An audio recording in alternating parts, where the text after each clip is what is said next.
Et donc à la fin, au bout du compte, c'est juste en fait de raffiner notre propre condition d'amour. La vraie spiritualité, c'est à propos de raffiner notre propre condition d'amour. C'est tout ce que c'est. C'est le top de la vraie spiritualité. Juste affiner notre condition d'amour. Et c'est ce que nous devons comprendre avec cela.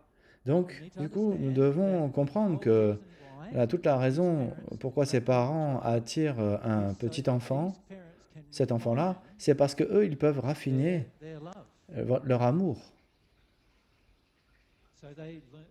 Et donc, du coup, ils ont appris à propos de l'amour qu'ils ne connaissaient pas, en fait, qu'ils n'auraient pas appris si cet enfant n'était pas impliqué dans leur vie. Et donc, du coup, chaque enfant, et en fait, rappelez-vous, c'est que cet enfant, ce n'est pas votre enfant. Il n'est pas à vous. Vous avez juste créé les corps pour cela. L'enfant était déjà créé comme une âme, en tant qu'âme, qui vivait dans le monde des âmes, du monde spirituel. Et d'attendre à être incarné pour qu'il puisse utiliser sa propre volonté, pour pouvoir se connaître lui-même et avoir de l'expérience. C'est pour ça il est venu ici sur Terre. Et cet enfant est la personne parfaite pour vous aider à traverser vos problèmes d'amour au final.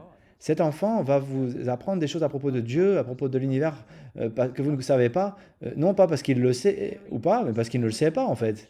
Mais sa personnalité, sa nature va vous déclencher et que vous allez vouloir connaître ce genre de choses de façon automatique. Sa personnalité va exposer ces choses, vous exposer les choses.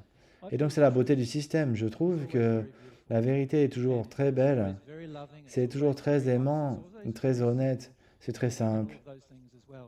Et toutes ces choses-là aussi, c'est que la beauté du système, c'est que si ces parents s'examinent d'une certaine perspective en disant cet enfant m'appartient, combien d'entre vous pensez-vous que cet enfant il vous appartient? Nous le disons même. J'ai 3 enfants. Quoi? Vous avez 3 jeunes frères et 3 jeunes sœurs, ils ne sont pas vos enfants, ce sont les enfants de Dieu. Ils sont vos frères et sœurs, ce ne sont pas les vôtres. Ils ne vous appartiennent pas, vous ne les contrôlez pas. De façon temporaire, vous êtes impliqué dans leur vie. Et souvent, ils trouvent que c'est beaucoup trop long en période de temps qui sont impliqués dans votre vie, malheureusement. Mais si nous avons appris à aimer cet enfant et de lui se soucier, de prendre soin d'eux et de penser qu'ils n'avaient pas encore appris à propos de leur volonté, ils n'ont pas encore vécu, ils ne se connaissent pas eux-mêmes, ils n'ont pas eu d'expérience, et nous honorons ça, et nous pensons que cet enfant, du coup, est mon frère ou ma sœur, et pas mon enfant. C'est une personne qui, de façon potentielle, sera peut-être encore même plus puissante que je suis. De façon potentielle, parce que c'est mon frère et ma sœur, et parce qu'il va peut-être faire des choses puissantes, parce que je n'ai pas voulu le faire. Il va peut-être le faire avant 5 ans, peut-être. Mais c'est son potentiel. C'est le potentiel de tous les enfants, en fait.